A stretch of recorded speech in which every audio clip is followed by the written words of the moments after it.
Assalamualaikum warahmatullahi wabarakatuh. Perkenalkan, nama saya Prasetyono.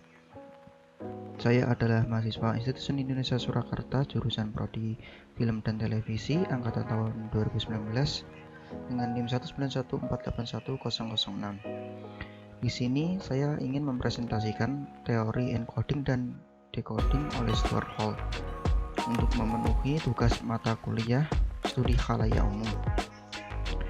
Baik, akan saya lanjutkan. Sebelum masuk ke pembahasannya, alangkah lebih baiknya kita mengenal terlebih dahulu sosok Stuart Hall. Stuart Hall sendiri adalah seorang teoris kebudayaan, aktivis politik, dan sosiolog Marxis yang hidup dan bekerja di Inggris Raya sejak tahun 1951. Ia lahir pada 3 Februari 1932 dan meninggal pada 10 Februari tahun 2014. Hall bersama Richard Hogarth dan Raymond Williams adalah salah satu pendiri aliran pemikiran yang ingin dikenal sebagai kajian budaya Inggris atau aliran kajian budaya Birmingham.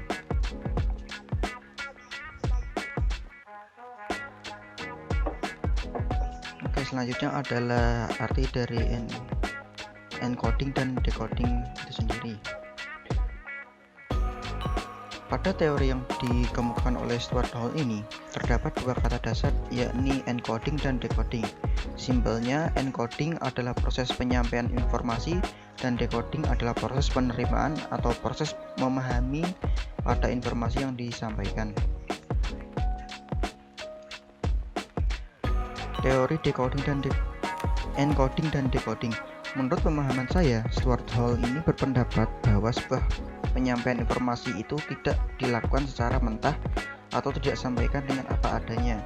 Namun sebuah informasi itu harus diproses atau diolah terlebih dahulu sebelum dikonsumsi oleh khalayak umum. Seperti contohnya pada sebuah tayangan program berita atau news pada televisi, walau pada program news tersebut mereka yang bekerja pada televisi tersebut mengklaim bahwa informasi yang mereka sampaikan itu adalah sebuah fakta dan itu adalah fakta yang aktual, tapi kenyataannya sebuah informasi itu tidak disampaikan dengan apa adanya atau sesuai dengan apa yang terjadi. Namun informasi itu diolah terlebih dahulu ke dalam bentuk cerita naratif atau gampangnya menjadi sebuah kode sebelum mereka disampaikan kepada publik. Proses inilah yang disebut encoding. Bukan hanya pada bidang televisi, encoding informasi ini juga terjadi di banyak bidang. Terjadi dan dilakukan oleh banyak bidang, seperti contoh bidang film, video game, dan bidang-bidang lain yang terkait dengan penyampaian sebuah informasi. Tidak ada informasi yang benar-benar netral atau masih murni yang disampaikan kepada publik. Ketika sebuah informasi itu sudah menjadi sebuah kode, itu berarti informasi tersebut sudah siap untuk disampaikan pada para decoders. Decoders di sini adalah para orang-orang yang akan mengonsumsi kode atau informasi tadi, dan serta pada dasarnya proses decoding atau pemahaman terhadap sebuah informasi itu berbeda-beda tergantung pada orangnya. Dapat digambarkan bahwa encoding dan decoding itu seperti bermain game telepon rusak atau game of broken telephone, di mana ketika seorang menyampaikan informasi itu dapat berubah sesuai dengan siapa yang akan menerima informasi tersebut, dan maka dari itulah dinamakan atau bisa digambarkan sebagai game of broken telephone. Proses decoding sendiri biasanya dipengaruhi oleh beberapa faktor sosio-historikal, yakni faktor-faktor yang ada pada kehidupan para konsumer atau para decoders, biasanya dari latar belakang etnis, budaya, nationality, dan lain-lain. Namun bisa digarisbawahi ada dua macam decoders menurut cara mereka menerima informasi. Yang pertama adalah orang-orang yang menerima dan memahami sebuah informasi dengan memisahkannya dari latar sosio-historikal mereka. Jadi mereka itu menerima dan memahami informasi namun tidak mengait-ngaitkannya atau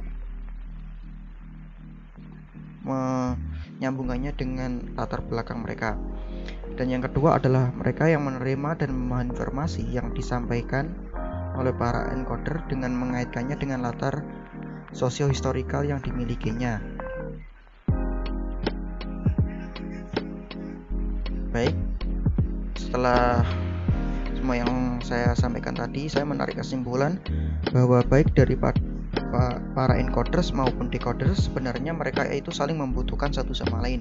Di samping dari para encoders yang membuat informasi itu menjadi sebuah kode seperti yang mereka harapkan, namun semua itu ditujukan untuk membuat informasi itu sesuai dengan apa yang diharapkan para encoders atau penerimanya, dan bisa dibilang mereka itu saling bekerja sama satu sama lain. Sekian yang dapat saya sampaikan, kurang dan lebihnya saya mohon maaf. Wassalamualaikum warahmatullahi wabarakatuh.